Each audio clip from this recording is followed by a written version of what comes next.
Innal hamdalillah nahmaduhu wa nasta'inu wa nastaghfiruh wa na'udzu bihi min sururi anfusina wa min sayyiati a'malina. Man yahdihillahu fala mudilla lahu wa man yudlilhu fala hadiya lahu. Asyhadu an la ilaha illallah wahdahu la syarika lah wa asyhadu anna Muhammadan abduhu wa rasuluh. Allahumma salli ala sayyidina Muhammad wa ala alihi wa sahbihi wa man tabi'ahum bi ihsan ila yaumiddin, amma ba'd. Qala Allah ta'ala fi kitabihil karim, a'udzu billahi minasy syaithanir rajim.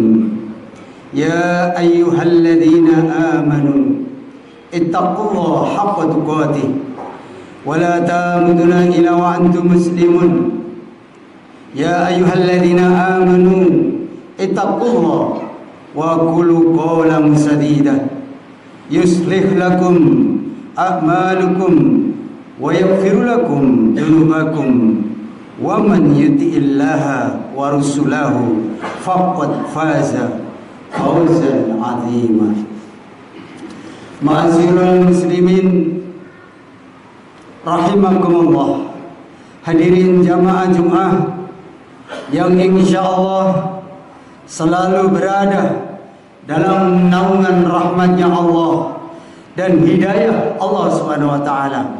Tak henti-hentinya kita panjatkan puji dan syukur kehadirat Allah Subhanahu wa taala yang telah memberikan kita nikmat iman dan Islam, karunia yang teramat besar yang Allah karuniakan kepada hamba-hambanya. Semoga kita selalu termasuk yang mendapatkan hidayahnya serta berada dalam keadaan iman dan Islam hingga akhir hayat kita. Dan tentunya kita bersyukur kepada Allah atas nikmat berbagai kehidupan yang masih diberikan kepada kita, sehingga kesempatan ini kita masih dapat beribadah kepadanya dan mengingat serta memujinya. Puji hanya layak dimiliki oleh Allah. Alhamdulillah, segala puji hanya milik Allah. Sungguh tidaklah pantas bagi manusia mengharapkan pujian, tidak pantas bagi manusia untuk merasa berjasa, karena sungguh sejatinya segala pujian hanya milik Allah semata. Pada kesempatan yang mulia ini, kami selaku khatib mengajak kepada hadirin sekalian, marilah kita senantiasa meningkatkan keimanan dan ketakwaan kita kepada Allah Subhanahu wa taala. Takwa dalam arti senantiasa berupaya dan berusaha untuk selalu menghadirkan Allah dalam setiap situasi dan kondisi dengan cara senantiasa berzikir, melaksanakan segala perintahnya. Takwa dalam arti kita senantiasa melibatkan Allah dalam setiap persoalan yang kita hadapi dengan berdoa, memohon pertolongan dan bermunajat kepadanya, sehingga akan menimbulkan ketentraman dan ketenangan dalam setiap kehidupan. Ya ayyuhalladzina amanu taqullaha haqqa tuqatihi wa la tamutunna illa wa antum muslimun.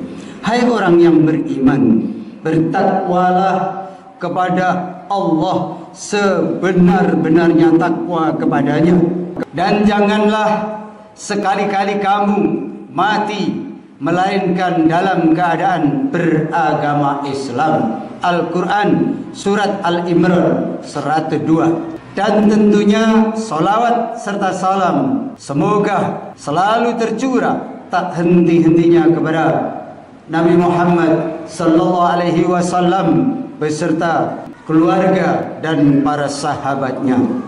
Sidang salat Jumat yang dirahmati Allah Subhanahu wa taala, dalam khutbah yang singkat ini, khotib akan menyampaikan tentang persiapan sebelum menghadapi kematian.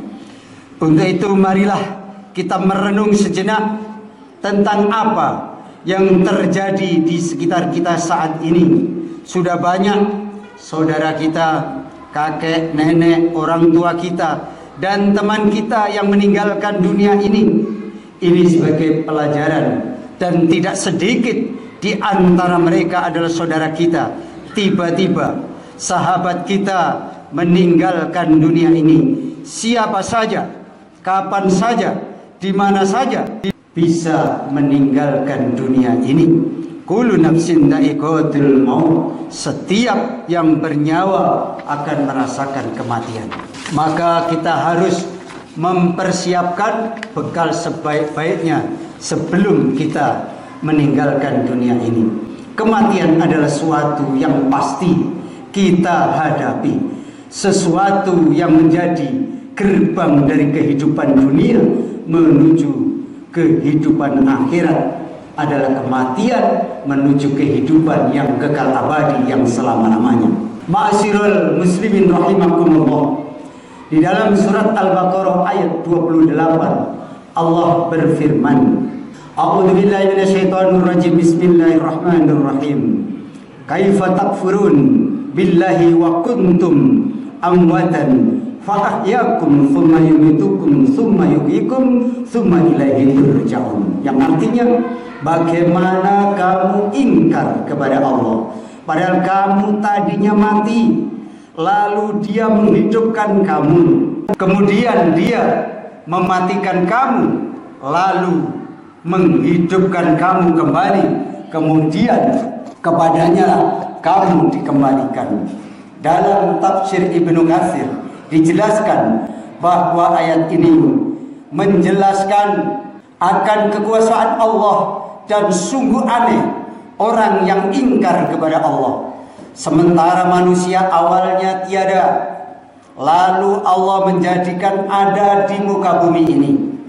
Ayat ini juga menunjukkan bahwa kita semua pasti mati, dan kita semua pasti akan dibangkitkan kembali setelah kematian itu. Sebagaimana ayat pertama tadi, kita dimatikan untuk dihidupkan yang selama-lamanya. Maka perlu persiapan di dunia ini. Jamaah sholat Jumat yang dirahmati oleh Allah SWT, maka apa saja kewajiban kita dalam kehidupan ini sebagai persiapan diri kita sebelum menghadapi kematian? Tentunya ada banyak hal, namun setidaknya ada 3 hal yang akan kita bahas pada kesempatan berharga ini. Jadi 3 hal untuk menghadapi persiapan kematian kita. Yang pertama yaitu beramal sebanyak mungkin.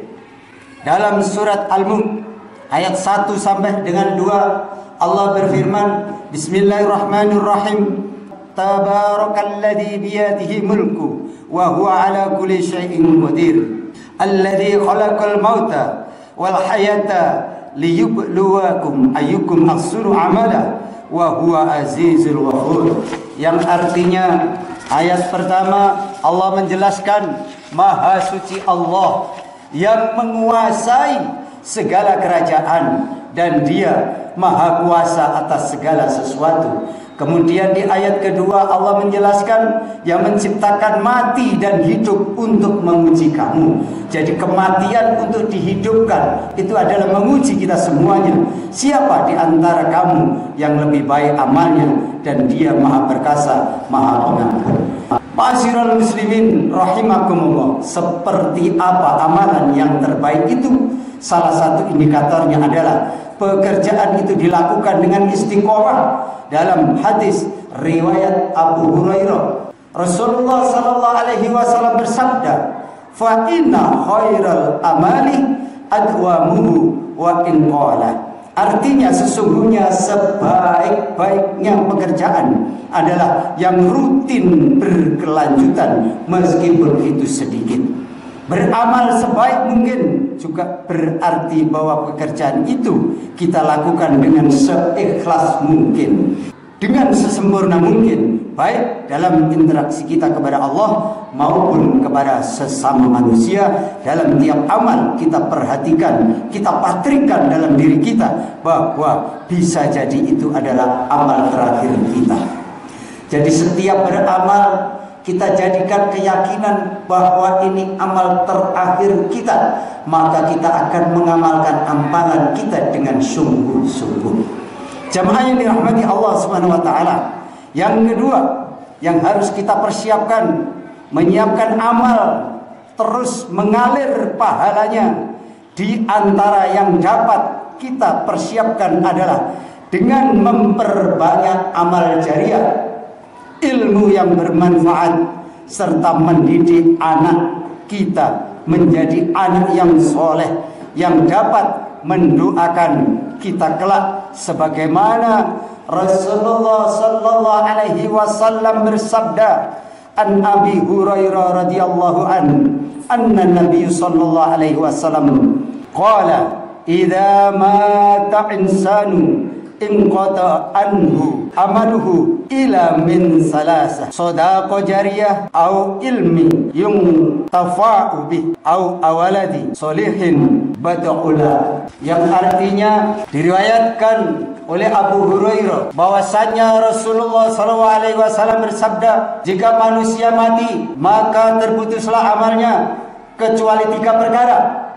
sedekah jariah, ilmu yang diambil manfaatnya, dan anak soleh yang selalu mendoakan orang tuanya. Hadis riwayat Muslim. Sebagaimana di awal, yaitu kita didik anak kita dengan ilmu agama supaya kita bisa mengambil manfaatnya. Ketika anak beramal, maka terus orang tua di alam kubur mendapatkan kiriman pahala dari jeripaya mendidik anaknya ketika masih hidup. Inilah amal yang tidak akan terputus selama-lamanya walaupun kita sudah meninggalkan dunia ini. 3 hal itulah hadirin yang harus kita persiapkan. Yang terakhir, berdoa agar diberikan husnul khotimah. Apakah itu husnul khotimah? Di antara tanda utama husnul khotimah ialah apabila ia mengucap kalimat la ilaha illallah di akhir hayatnya. Dalam sebuah hadis sahih diriwayatkan oleh Abu Dawud bahwasanya baginda Nabi Muhammad SAW bersabda, man kana akhiru kalamihi la ilaha illallah dakhalal jannah. Barang siapa yang akhir perkataannya adalah la ilaha illallah, maka dia akan masuk surga. Maka setiap selesai sholat, banyak-banyaklah berzikir dengan kalimat la ilaha illallah, dengan niat supaya mati dalam keadaan bisa mengucap kalimat la ilaha illallah, maka dakhalal jannah, jaminannya adalah surga. Indikator lainnya dari seorang yang husnul khotimah apabila ia mengerjakan pekerjaan baik di akhir hidupnya. Idza aradallah bi abdi khaira, qala Rasulullah sallallahu alaihi wasallam yuwaffi faqila kaifa yastakmiluhu ya Rasulullah, qala astakmaluhu li amali solihin qabla maut. Yang artinya bahwasannya Rasulullah sallallahu alaihi wasallam bersabda, apabila Allah menghendaki kebaikan kepada seseorang, maka Allah akan membuatnya beramal. Para sahabat bertanya, bagaimana membuat beramal? Nabi menjawab, Allah akan memberikan taufik padanya untuk melaksanakan amal soleh sebelum dia meninggal dunia. Hadis riwayat Ahmad dan Tirmidzi. Selain itu, berusaha dengan segenap amal soleh untuk mencapai husnul khatimah, kita juga harus berdoa agar Allah mewafatkan kita dalam keadaan husnul khatimah. Akhirnya semoga kita menjadi hamba Allah yang berhasil dalam mempersiapkan kehidupan kita, yang mampu meningkatkan keimanan dan ketakwaan kita kepada Allah Subhanahu wa taala, dan Allah menjadikan kita sebagai orang-orang yang wafat dalam keadaan husnul khatimah. Barakallahu li wa lakum fil Qur'anil azim wa nafa'ani wa iyyakum bima fihi min al-ayati wa dzikril hakim wa taqabbala minni wa minkum tilawatahu innahu ghafurur rahim. Aqulu qouli hadza astaghfirullah li wa lakum wa lisairil muslimina wal muslimat wal mu'minin wal mu'minat wastaghfiruhu innahu wal ghafurur rahim.